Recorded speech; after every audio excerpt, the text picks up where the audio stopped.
ವೈಭವದಿಂದ ಜರುಗಿದ ಕಿತ್ತೂರು ರಾಣಿ ಚೆನ್ನಮ್ಮ ವಿವಾಹ ಮಹೋತ್ಸವ. ನಮಸ್ಕಾರ, ನಾನು ಮಾಧವಿಲಾಖೆ. ಎಂಟಿವಿ ವೀಕ್ಷಕರಿಗೆ ಸ್ವಾಗತ.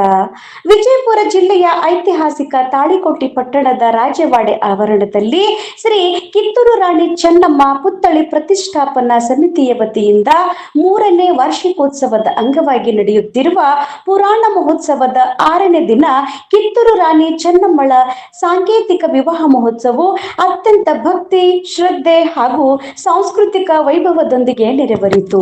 ಪರಮ ಪೂಜ್ಯ ಪ್ರಭುಲಿಂಗ ಮಹಾಸ್ವಾಮಿಗಳ ದಿವ್ಯ ಸಾನ್ನಿಧ್ಯದಲ್ಲಿ ನಡೆದ ಈ ವಿಶೇಷ ಕಾರ್ಯಕ್ರಮವು ಲಿಂಗಾಯತ ಧರ್ಮದ ಸಕಲ ಧಾರ್ಮಿಕ ವಿಧಿವಿಧಾನಗಳು, ಮಂತ್ರೋಚ್ಚಾರಣೆ ಹಾಗೂ ಸಂಪ್ರದಾಯಗಳೊಂದಿಗೆ ಅರ್ಥಪೂರ್ಣವಾಗಿ ಜರುಗಿತು.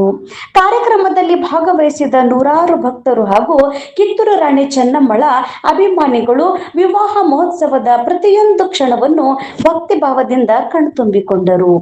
ಸಮಿತಿಯ ಅಧ್ಯಕ್ಷೆ ಶ್ರೀಮತಿ ನೀಲಮ್ಮ ಗೌಡ್ತಿ ಪಾಟೀಲ್ ಹಾಗೂ ಗೌರವಾಧ್ಯಕ್ಷ ಚಂದ್ರಶೇಖರ್ ಸಿ ಪಾಟೀಲ್ ಅವರ ನೇತೃತ್ವದಲ್ಲಿ ನಡೆದ ಈ ಕಾರ್ಯಕ್ರಮವು ಜನಮನ ಸೆಳೆಯುವಲ್ಲಿ ಯಶಸ್ವಿಯಾಯಿತು.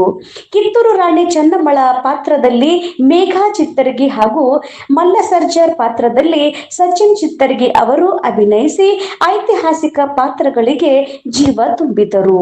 ಇವರ ಅಭಿನಯವು ನೆರೆದಿದ್ದ ಜನರಿಂದ ಭಾರಿ ಮೆಚ್ಚುಗೆಗೆ ಪಾತ್ರವಾಯಿತು. ಕಾರ್ಯಕ್ರಮದ ವಿಶೇಷ ಆಕರ್ಷಣೆ ದೇಶ ರಕ್ಷಣೆಗೆ ತಮ್ಮ ಜೀವನವನ್ನು ಸಮರ್ಪಿಸಿ ಸೇವೆ ಸಲ್ಲಿಸಿ ನಿವೃತ್ತರಾದ ಸೈನಿಕ ದಂಪತಿಗಳನ್ನು ಸಮಿತಿಯ ವತಿಯಿಂದ ಸನ್ಮಾನಿಸಿ ಗೌರವಿಸಲಾಯಿತು. ಈ ಸನ್ಮಾನವು ದೇಶಭಕ್ತಿ, ತ್ಯಾಗ ಮತ್ತು ಸೇವಾ ಮನೋಭಾವಕ್ಕೆ ಸಲ್ಲಿಸಿದ ಗೌರವವಾಗಿ ಎಲ್ಲರ ಮನಸ್ಸನ್ನು ಸ್ಪರ್ಶಿಸಿತು. ಅಲ್ಲದೆ ಕುಮಾರ ಬಾವಿಮನಿ ಹಾಗೂ ಬಸವನಗೌಡ ಬಿರಾದಾರ್ ಅವರಿಂದ ನಡೆದ ಸಂಗೀತ ಕಾರ್ಯಕ್ರಮವು ಭಕ್ತಿಮಯ ವಾತಾವರಣವನ್ನು ಮತ್ತಷ್ಟು ಉಜ್ವಲಗೊಳಿಸಿತು. ಸಂಗೀತದ ಸುಮಧುರ ಗಾಯನಕ್ಕೆ ಭಕ್ತರು ಮೆಚ್ಚುಗೆ ವ್ಯಕ್ತಪಡಿಸಿದರು. ಕಾರ್ಯಕ್ರಮದ ಕೊನೆಯಲ್ಲಿ ಆಗಮಿಸಿದ ಭಕ್ತಾದಿಗಳಿಗೆ ಹಾಗೂ ಸಾರ್ವಜನಿಕರಿಗೆ ಪ್ರಸಾದ ವ್ಯವಸ್ಥೆ ಮಾಡಲಾಗಿತ್ತು. ಎಲ್ಲರೂ ಭಕ್ತಿಭಾವದಿಂದ ಪ್ರಸಾದ ಸ್ವೀಕರಿಸಿದರು. ಶೌರ್ಯ, ಧೈರ್ಯ, ಸ್ವಾಭಿಮಾನ ಮತ್ತು ದೇಶ ಪ್ರೇಮದ ಪ್ರತೀಕವಾಗಿರುವ ಕಿತ್ತೂರು ರಾಣಿ ಚೆನ್ನಮ್ಮಳ ಆದರ್ಶಗಳನ್ನು ಜನರಿಗೆ ಪರಿಚಯಿಸುವ ಹಾಗೂ ಇತಿಹಾಸವನ್ನು ಮುಂದಿನ ಪೀಳಿಗೆಗೆ ತಲುಪಿಸುವ ಉದ್ದೇಶದಿಂದ ಆಯೋಜಿಸಲಾದ ಈ ವಿವಾಹ ಮಹೋತ್ಸವವು ತಾಳಿಕೋಟ ಪಟ್ಟಣದ ಸಾಂಸ್ಕೃತಿಕ ಮತ್ತು ಧಾರ್ಮಿಕ ಕ್ಷೇತ್ರದಲ್ಲಿ ಒಂದು ಸ್ಮರಣೀಯ ಕಾರ್ಯಕ್ರಮವಾಗಿ ಮೂಡಿಬಂದಿತು. ಸಾವಿರಾರು ಜನರ ಸಮ್ಮುಖದಲ್ಲಿ ನಡೆದ ಈ ವೈಭವೋತ್ಸವ ಕಿತ್ತೂರು ರಾಣಿ ಚೆನ್ನಮ್ಮಳ ಮೇಲಿನ ಜನರ ಅಪಾರ ಅಭಿಮಾನ ಮತ್ತು ಗೌರವವನ್ನು ಮತ್ತೊಮ್ಮೆ ಅನಾವರಣಗೊಳಿಸಿತು. ವರದಿ ಶ್ರೀಶೈಲ್ ಸಜ್ಜನ, ಎಂಟಿವಿ ನ್ಯೂಸ್ ಕನ್ನಡ. ನಮ್ಮ ನಡೆ ನ್ಯಾಯದ ಕಡೆ. ನಿರಂತರ ಸುದ್ದಿ ಮತ್ತು ಜಾಹೀರಾತುಗಳಿಗಾಗಿ ಎಂಟಿವಿ ಕನ್ನಡ ನ್ಯೂಸ್ ಅನ್ನು ಸಬ್ಸ್ಕ್ರೈಬ್ ಮಾಡಿ. ಧನ್ಯವಾದಗಳು.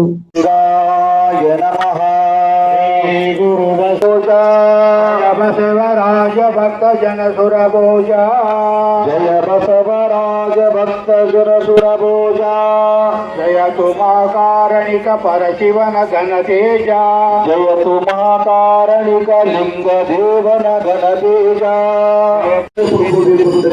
ಕಾಕತಿಗೆ ಬರ್ತಾರೆ. ಆ ಕಾಕತಿಯ ರಾಜನ ರಾಜ್ಯಕ್ಕೆ ಬರುವಾಗ ಅಲ್ಲಿ ಒಂದು ಸಣ್ಣ ಘಟನೆ ನಡೆದಿರುತ್ತದೆ. ಕಾಕತಿಯ ಹಳ್ಳಿಗಳಲ್ಲಿ ಒಂದು ಹುಲಿ ಬಂದು ಜನಸಾಮಾನ್ಯರನ್ನ, ದನ ಕರುಗಳನ್ನ ಕಿತ್ತು ತಿಂತಿತ್ತು. ಆ ಹುಲಿಯ ಕಾಟಕ್ಕಾಗಿ ಪ್ರಜೆಗಳೆಲ್ಲ ಬೇಸತ್ತು ಹೋಗಿದರು. ಯಾವ ಸಮಯದೊಳಗೆ ಯಾರ ಮೈ ಮೇಲೆ ಬೀಳ್ತದೋ, ಯಾರ ಮನೆಯನ್ನು ಹುಟ್ಟರು, ಯಾರಿಗೆ ಜೀವವನ್ನ ತೆಗೆದರು ಹುಲಿ ಅಂತ ಭಯದಿಂದ ಎಲ್ಲರೂ ಭಾವಿಸಿದ್ದು ಪುಣ್ಯಾತ್ಮರು. ಹಗಲು ರಾತ್ರಿ ನಿಂತಿಗಿಲ್ಲದೆ ಜನ ಕಷ್ಟಪಡುವಂತ ಸಮಯದೊಳಗ ಆ ಕಾಕತಿಯ ಹಳ್ಳಿಗೆ ಸಂಚಾರ ಮಾಡುತ್ತ ಕಿತ್ತೂರವರೇ ಮಂಗ ಸಂಚೆ ದೇಸಾಯಿ ಬಂದಾಗ ಜನ ಎಲ್ಲ ಓಡಾಡ್ತಿದ್ರು. ಶ್ರವಣ ಆ ಕಡೆ ಹುಲಿ ಬಂದದ, ಈ ದಿಕ್ಕಿಗೆ ಬಂದು ಇವರ ಮನೆ ಹಿಂದ ಹೋಗಿದ್ದು ನೋಡದೆ ಮತ್ತು ಒಬ್ಬರಿಗೊಬ್ಬರು ಮಾತಾಡುವಾಗ ಅಲ್ಲಿ ಕಿತ್ತೂರ ಬರೆ ಬಂದಾಗ ಕುದುರೆಯ ಮೇಲಿಂದ ಇಳಿದು ಆ ಪ್ರಜೆಗಳನ್ನೇ ಭೇಟಿಯಾಗಿ, ಯಾಕಪ್ಪ ಏನಾಗಿದೆ, ಯಾಕೆ ಈ ರೀತಿ ಓಡಾಡ್ತಾ ಇದ್ದೀರಿ, ಏನಾಗಿದೆ ನಿಮ್ಮ? ಅಯ್ಯ, ಒಂದು ಹುಲಿ ಬಂದು ನಮ್ಮ ಹಳ್ಳಿ ಒಳಗೆ ಹುಟ್ಟು ಜನಸಾಮಾನ್ಯರಿಗೆ ಬಹಳಷ್ಟು ತೊಂದರೆ ಕೊಡ್ತದೆ. ದನ ಕರಗಳನ್ನ ಕುರಿಗಳನ್ನ ತಿಂದು ತೇಗ್ತಾ ಇದೆ.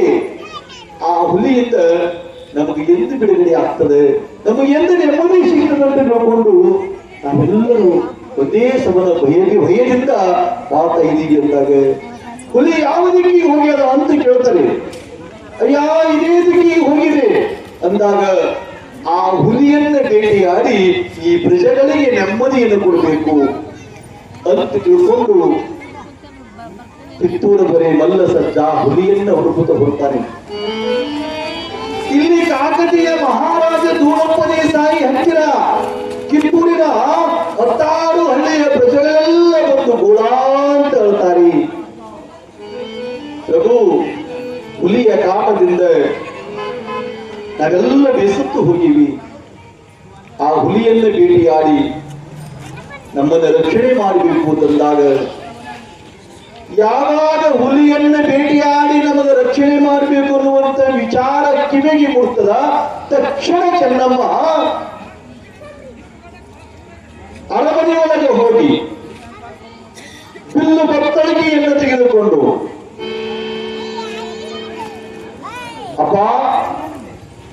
ಅಪ್ಪಾಜಿ ನನಗೆ ಅಪ್ಪಣೆ ಕೊಡಿ, ನಾನು ಆ ಹುಲಿಯ ಭೇಟಿಯನ್ನಾಡಿ ಪ್ರಜೆಗಳಿಗೆ ಒಂದು ಒದಗಿದಂತಹ ಕಷ್ಟವನ್ನು ದೂರ ಮಾಡ್ತೀನಿ ಅಂತ ತಿಳ್ಕೊಂಡು ಹೇಳಿದಾಗ ಚೆನ್ನಮ್ಮ ಮದುವೆ ವಯಸ್ಸಕ್ಕೆ ಬಂದಾಳ.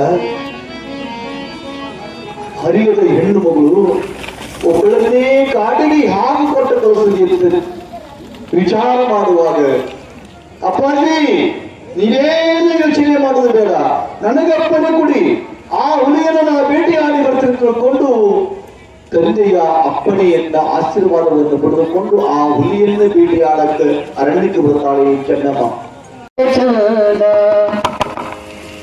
ಬಂಗಾರನಾದ ಬೆಳಚದ ಕೊರಳಾದ, ಬಂಗಾರನಾದ ಬೆಳಚದ ಕೊರಳಾದ ಕರಿಮಣೇಶ್ವರ ಬಲು ಚಂದ. ಗಂಡ ಹೆಂಡರು ಚಂದ, ಗಂಡ ಕುಂಕುಮ ಚಂದ, ಗಂಡ ಹೆಂಡರು ಚಂದ, ಗಂಡ ಕುಂಕುಮ ಚಂದ, ಬಂಗಾರನಾದ ಬಲು ಚಂದ. ಬಂಗಾರನಾದ ಬೆಳಚಂದ ಕೊರಳಾದ, ಬಂಗಾರನಾದ ಬೆಳಚಂದ ಕೊರಳಾದ ಕರಿಮಣೀಶ್ವರ ಬಲು ಚಂದ. ಕರಿಮಂದ ಗಂಡ ಹೆಂಡರು ಚಂದ.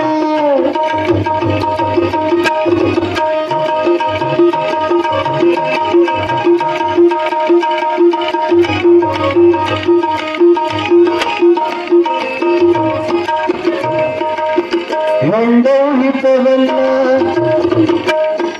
ಹಿತವಲ್ಲ ಹಿತಾಯ ಬಾಂಡವಲ್ಲ ಉತ್ರಾಣಿ ತಟ್ಟಿ ನೆರವಲ್ಲ. ಬಾಲಾರತ್ತಿಲ್ಲ ತಂಗಿ ಬೀಗತಿಯಲ್ಲ, ತಾಯಿಗೆ ಬೈದವರು ಮಗಳಲ್ಲ, ತಾಯಿಗೆ ಬೈದವರ ಮಗಳಲ್ಲ, ರಾಜ್ಯವು ಮೈನದಾಗ ಬೈದವಳ. ನಮ್ಮ ಯಾವ ಮಂತ್ರ ಹೇಳ್ತೀನಿ. ತಂಗಾಳರಟ್ಟಿಲ್ಲ ತಂಗಿ ಬೀಗತಿಯಲ್ಲ, ತಂಗಾಳರಟ್ಟಿಲ್ಲ ತಂಗಿ ಬೀಗತಿಯಲ್ಲ. ಗಂಡ ಹೆಂಡರು ಚಂದ, ಗಂಡಾಳ ಬಿಡಬೇಡ, ಕರಿವಾಳ ಬಿಡಬೇಡ, ಕರಿಸೀರೆ ಬಿಡಬೇಡ, ಕರಿವಾಳ ಬಿಡಬೇಡ, ನಡುವ ನಗ ನಿಂತು ನಗಬೇಡ, ನಡುವ ನಗ ನಿಂತು ನಗಬೇಡ ನನ್ನ ತಂಗಿ. ಕವರಿಗೆ ಮಾತ ತರಬೇಡ, ಕವರಿಗೆ ಮಾತ ಬಳಚಂದ ಕೊರಳಾದ ಕರಿಮಣೇಶ್ವರ ಬಲು ಚಂದ.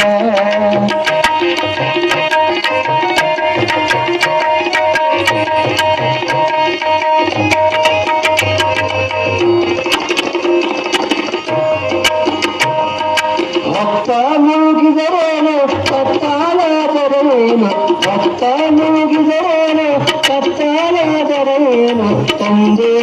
ಗುಡಿಗೆ ಬರುವೇನು, ಸಂದೇವಿನ ಗುಡಿಗೆ ಬರುವೇನು ಕಾಸ್ಕಟೇಶ, ಮುತ್ತಿನ ಕದವ ತೆಗೆದೇನು, ಮುತ್ತಿನ ಕದವ ತೆಗೆದೇನು.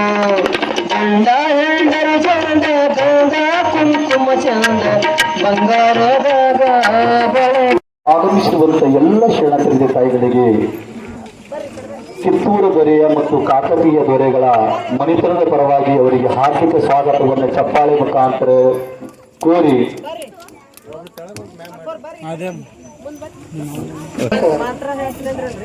ಭಾರ ಮಾಡಿಸ್ತಾರೆ.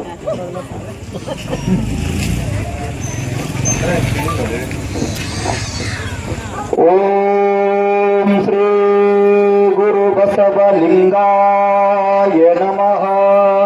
ಎಮ್ಮವರು ಬೆಸಗೊಂಡರೆ ಶುಭ ಲಗ್ನವೆನ್ನಿರಯ್ಯ, ರಾಶಿಕೂಟ ಋಣ ಸಂಬಂಧ ಉಂಟೆಂದು ಹೇಳಿರಯ್ಯ, ಗುರುಬಲ ಜಂಗಮ ಬಲ ಉಂಟೆಂದು ಹೇಳಿರಯ್ಯ, ನಾಳಿನ ದಿನಕ್ಕಿಂದಿನ ದಿನ ಲೇಸೆಂದು ಹೇಳಿರಯ್ಯ, ಕೂಡಲ ಸಂಗಮ ದೇವನ ಪೂಜಿಸಿದ ಫಲ ನಿಮ್ಮರಯ್ಯ. ಜಯ ಗುರು ಬಸವೇಶ ಹರ ಹರ ಮಹಾದೇವ. ವಿಶ್ವಗುರು ಬಸವೇಶ್ವರ ಮಹಾತ್ಮ ಕಿ ಜಯ. ಸಚಿನ್ ಹೆಣ್ಮಕ್ಳು ಅಷ್ಟೇ ಹೇಳ. ಕಿತ್ತೂರು ಚೆನ್ನಮ್ಮ. ಹಾ ರೈಟ್. ಮಲ್ಲ ಸರ್ಜಾ. ಹಾ ರೈಟ್. ಯಾವ ಖಡ್ಗ ತೋಡ ಹಂಗೆ ಓದಿದ್ರಿ ಅವು ಮರಿಗೆ.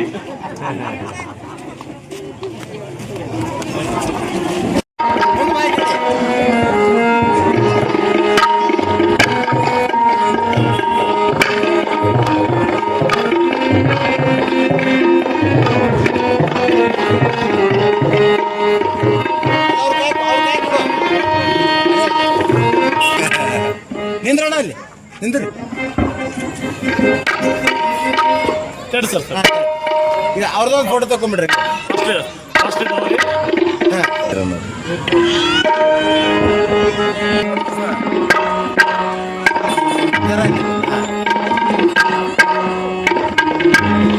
ಸೀದಾ ನಿಂದ್ರಿ, ಸೀದಾ ನಿಂದ್ರಿ.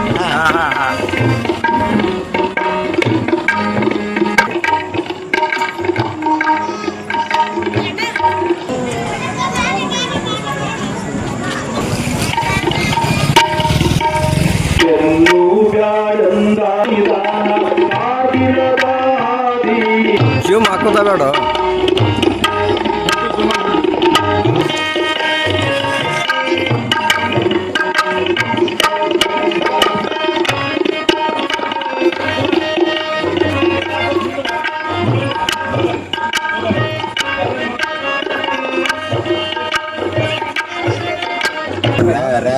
ಇದು ಭಾಳ ಇಲ್ಲ, ಆ ಕಡೆ ಸಬ್ಮಿಟ್ ಮಾಡಕ್ಕೆ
ಗುರು ಸಾಕ್ಷಾತ್ ಪರಬ್ರಹ್ಮ ತಸ್ಮೈ ಶ್ರೀ ಗುರುವೇ ನಮಃ ಎನ್ನುತ್ತಾ ತಾಳಿಕೋಟೆ ಆರಾಧ್ಯ ದೈವ ಶ್ರೀ ಕಾಸ್ತೇಶ್ವರ ಅಜ್ಜನವರನ್ನ ಎಲ್ಲ ಹೃದಯ ಮಂದಿರದಲ್ಲಿ ಈ ಭವ್ಯ ವೇದಿಕೆಯಲ್ಲಿ ಸ್ಮರಿಸುತ್ತಾ ಗುರು ಹಿರಿಯರೇ, ಮಾತೆಯರೇ, ಅಕ್ಕ ತಂಗಿಯರೇ, ಸಹೋದರ, ಇವತ್ತಿಗೆ ನಡೆದಿರ್ತಕ್ಕಂಥ ಈ ಪುರಾಣದ ಒಂದು ಟಾಪಿಕ್, ಒಂದು ನೇಮ್ ಏನದಲ್ಲ, ವೀರರಾಣಿ ಚೆನ್ನಮ್ಮ. ವೀರರಾಣಿ ಚೆನ್ನಮ್ಮ, ವೀರರಾಣಿ ಅಂತ ಹೆಸರು ಯಾಕೆ ಬಂತು ಅಂದ್ರ ದೇಶ ಪ್ರೇಮ ಪ್ರೇಮ ಇಬ್ಬರಿಗೆ ಏನಂತ ಕರೀತಾರ್ರಿ? ಯೋಧ ಅಂತ ಕರೀತಾರೆ. ದೇಶಕ್ಕಾಗಿ ಪ್ರಾಣ ತ್ಯಾಗ ಮಾಡಿದವರನ್ನ ಏನಂತ ಕರೀತಾರೆ? ವೀರ ಯೋಧರು ಅಂತ ಕರೀತಾರೆ. ವೀರ ಯೋಧ ಅಂದ್ರೆ ವೀರ ಮಾತೆ ಚೆನ್ನಮ್ಮ 1778 ಕಾಕತಿಯಲ್ಲಿ ಜನಿಸಿರ್ತಕ್ಕಂಥ ಚೆನ್ನಮ್ಮ ರಾಣಿ ಅವರು ಧೂಳಪ್ಪ ಗೌಡ ದೇಸಾಯಿ ಆಮೇಲೆ ಪದ್ಮಾವತಿ ಅವರ ಮಗಳಾಗಿ ಮಲ್ಲಸರ್ಜನ ಹೆಂಡತಿಯಾಗಿ ಮುಂದೆ ಕಿತ್ತೂರಿನ ಒಂದು ಸಾಮ್ರಾಜ್ಯದ ನಾಯಕಿಯಾಗಿ ಆ ಆಂಗ್ಲರ ಒಂದು ಗುಂಡು ಮದ್ದುಗಳಿಗೆ ಎದೆಗೊಡದೆ ಒಂದು ದೀಪ್ತತನದಿಂದ ಅವರು ಏನ್ ಮಾಡ್ತಾಳ್ರಿ? ತನ್ನ ಸಾಮ್ರಾಜ್ಯ ರಕ್ಷಣೆಗಾಗಿ ಹೋರಾಟ ಮಾಡ್ತಾಳೆ. ಅದು 1824ರಲ್ಲಿ ನಡೆದಿರ್ತಕ್ಕಂಥ ಮೊದಲನೇ ಒಂದು ಯುದ್ಧದಲ್ಲಿ ಆಕೆ ಸೋಲನ್ನ ಒಪ್ಕೊಳ್ಳೋದಿಲ್ಲ. ಮುಂದೆ ನಮ್ಮಲ್ಲಿರ್ತಕ್ಕಂಥ ಒಂದು ಜನರ ಕುತಂತ್ರ ಬುದ್ಧಿಯಿಂದಾಗಿ ಆಗ್ತದಾದ್ರೆ ಕಿತ್ತೂರಿಗೆ ಸೋಲಾಗ್ತದ. ಆಮೇಲೆ ಅವರನ್ನ ಒಂದು ಬೈಲುವಂಗಲ ಜೈಲಿನಲ್ಲಿ ಇರ್ತಾರ. ಸಂಗೊಳ್ಳಿ ರಾಯಣ್ಣ ಬಲಗೈ ಬಂಟ ಅಂತ ಫೇಮಸ್ ಆಗಿರ್ತಾನ. ಅವನು ಮುಂದೆ ಆ ರಾಜ್ಯಭಾರದ ಒಂದು ಜವಾಬ್ದಾರಿಯನ್ನ ಒಪ್ಕೋತಾನ. ಅದು ಕೂಡ ನೆರವೇರೋದಿಲ್ಲ. ಯಾಕಂದ್ರೆ ನಮ್ಮಲ್ಲಿರ್ತಕ್ಕಂಥವ್ರು ನಮಗ ಒಂದು ಏನಂತಾರೆ ಸೋಲಿಗೆ ಕಾರಣವಾಗ್ತಾರೆ. ಆದ ಕಾರಣದಿಂದ ಕೊನೆ ಉಸಿರನ್ನ ಆಕೆ ಎಲ್ಲ ಹೇಳ್ತಾರ? ಬೈಲುವಂಗಲ ಜೈಲಿನಲ್ಲಿ ಹೇಳ್ತಾರೆ. ಸೊ ಆಕೆಯಲ್ಲಿರ್ತಕ್ಕಂಥ ದೇಶ ಪ್ರೇಮ, ಆ ಒಂದು ಶೌರ್ಯ, ಶಕ್ತಿ, ಸಾಮರ್ಥ್ಯ, 3-4 ಲ್ಯಾಂಗ್ವೇಜ್ಗಳನ್ನ ಮಾತಾಡುವಂತ ಸಾಮರ್ಥ್ಯ ಇರ್ತದೆ. ಅವಾಗಿನ ಕಾಲದೊಳಗ ರಾಮಾಯಣ, ಮಹಾಭಾರತ ಒಳ್ಳೆ ಒಳ್ಳೆ ಕಥೆಗಳನ್ನ ಓದ್ತಾ ಇರ್ತಾಳ, ಯುದ್ಧ ಕಲೆಗಳನ್ನ ಕಲ್ತಿರ್ತಾಳ. ಆ ಒಂದು ಎಲ್ಲವನ್ನ ಅಭ್ಯಾಸ ಮಾಡಿ ಒಂದು ವೀರ ಮಾತೆ ಆಗ್ಬೇಕು ಅಂದ್ರೆ ಅದು ಅಸಾಧ್ಯದ ಮಾತು. ಆಗಿರ್ತಕ್ಕಂಥ ಚೆನ್ನಮ್ಮ ರಾಣಿ ಅವಳ ಹೆಸರು ಇನ್ನ ತನ್ನ ಐತ್ರಿ. 2026 ಅಲ್ಲಿ ನಾವಿದ್ದೀವಿ. ಇವತ್ತು ಪುರಾಣ ರೀತಿಯಲ್ಲಿ ನಾವು ಆಕೆ ಕಥೆಯನ್ನ ಕೇಳ್ತಾ ಇದ್ದೀವಿ. ಮನೆಗೋಸ್ಕರ ಹೋರಾಡಿದವ್ರು ಯಾರ? ನಾವು ಇಷ್ಟೊಂದು ಆಸ್ತಿ ಮಾಡಿ ಬ್ಯಾಂಕ್ ಬ್ಯಾಲೆನ್ಸ್ ಮಾಡಿ ಇಟ್ಟೋದು ಯಾರ್ದಾರ ಪುರಾಣದಾಗ ಹೇಳಕತ್ತೀವಲ್ರಿ? ಇಲ್ಲಲ್ರಿ. ಪುರಾಣದಾಗ ಇತಿಹಾಸದಾಗ ಹೆಸರು ಬರ್ಬೇಕು ಅಂತಂದ್ರ ದೇಶಕ್ಕಾಗಿ ಏನಾದ್ರೂ ಮಾಡಿರ್ಬೇಕ್ರಿ. ಮನೆಗಾಗಲ್ರಿ. ಮನೆಗಾಗಿ ಸಾಕಷ್ಟು ಜನ ಮಾಡ್ಯಾರ. ಮನೆಗಾಗಿ ಮಾಡಿದವ್ರು ಯಾರ್ದು ಇತಿಹಾಸದೊಳಗೆ ಬಂದಿಲ್ಲ. ಯಾರು ದೇಶಕ್ಕಾಗಿ ಮಾಡ್ತಾರಲ್ರಿ ಆ ಹೆಸರು ಇತಿಹಾಸದಲ್ಲಿ ಅಚ್ಚರಿಯದ ಉಳಿತದ. ಅದಕ್ಕೆ ಇವತ್ತು 2026 ಕೂಡ ರಾಣಿ ಚೆನ್ನಮ್ಮಳ ಕತೆ ನಮ್ಮ ಯುವ ಪೀಳಿಗೆಗೆ ಈ ರಾಜವಾಡಿನ ಒಂದು ಈ ಸುಂದರ ಶುಭ ಸಂಜೆಯಲ್ಲಿ ನಾವೆಲ್ಲರೂ ಕಿವಿ ತುಂಬ್ಕೊತಾ ಇದ್ದೇವೆ. ಅವಳ ಆ ವಿವಾಹವನ್ನ ಆ ಕಾಲದಲ್ಲಿ ನಾವು ಯಾರು ನೋಡಿದ್ದಿಲ್ಲ. ಇವತ್ತು ಅವಳ ವಿವಾಹ ಸಮಾರಂಭವನ್ನು ಕೂಡ ನೋಡುವಂತ ಸೌಭಾಗ್ಯ ನಮ್ದು ಆಗ್ಯದ ಅಂದ್ರೆ ನಿಜವಾಗ್ಲೂ ನಾವು ಅದೃಷ್ಟವಂತರು ಅಂತ ಹೇಳ್ತೀವಿ. ಅಷ್ಟೇ ಅಲ್ಲದೆ ಈ ಒಂದು ದೇಶಕ್ಕಾಗಿ ಪ್ರಾಣವನ್ನ ಈಗಲೂ ಕೂಡ ಸೈನಿಕರಂತ ಅನಿಸ್ಕೋಬೇಕಂದ್ರೆ ಸುಮ್ಮನೆ ಅಲ್ಲ. ಒಂದಿಷ್ಟು ಕಣ್ಣಿಗೆ ಎಣ್ಣೆ ಬಿಟ್ಕೊಂಡು ಹಿಂಗ ಕಣ್ಣು ಕಾಯ್ಕೊಂಡೆ ಗಡಿಯನ್ನ ಕಾಯ್ತಾ ಇರ್ತಕ್ಕಂಥ ಒಂದು ಯೋಧರು ಅವರ ಒಂದು ಸೇವೆಯನ್ನ ಗುರುತಿಸಿ ಆ ಮಾಜಿ ಸೈನಿಕರಾಗ್ಲಿ ಕರೆಸಿ ನೀವು ಈ ಒಂದು ಸನ್ಮಾನ ಸಮಾರಂಭವನ್ನ ನೀವು ಏರ್ಪಡಿಸಿದ್ದೀರಿ. ಇದಕ್ಕೆ ತುಂಬ ಹೃದಯದ ಧನ್ಯವಾದಗಳನ್ನ ಹೇಳಕ್ ಇಷ್ಟಪಡ್ತೀನಿ. ಮನೆ ಹುಲಿ ಅನ್ನೋದು ನನ್ನ ಆಸೆ. ನನ್ನ ಮಗಳು ಕೂಡ ಇದ್ದಾಳ. ನಾನು ಸೈನ್ಯ ಸ್ಕೂಲ್ ನಲ್ಲಿ ಓದಿಸ್ತೀನಿ. ಅವಕಾಶ ಸಿಕ್ಕರೆ ಸೈನ್ಯಕ್ಕೂ ಕಳಿಸ್ತೀನಿ ಅಂತ ನಿಮ್ ಮುಂದೆ ಹೇಳಕ್ ಇಷ್ಟಪಡ್ತೀನಿ. ಮನೆಗೊಬ್ಬ ಸೈನಿಕ ಆಗ್ಬೇಕು. ಆಗ ಮಾತ್ರ ದೇಶದ ರಕ್ಷಣೆ ಸಾಧ್ಯ. Okay, thank you so much. ಇಷ್ಟು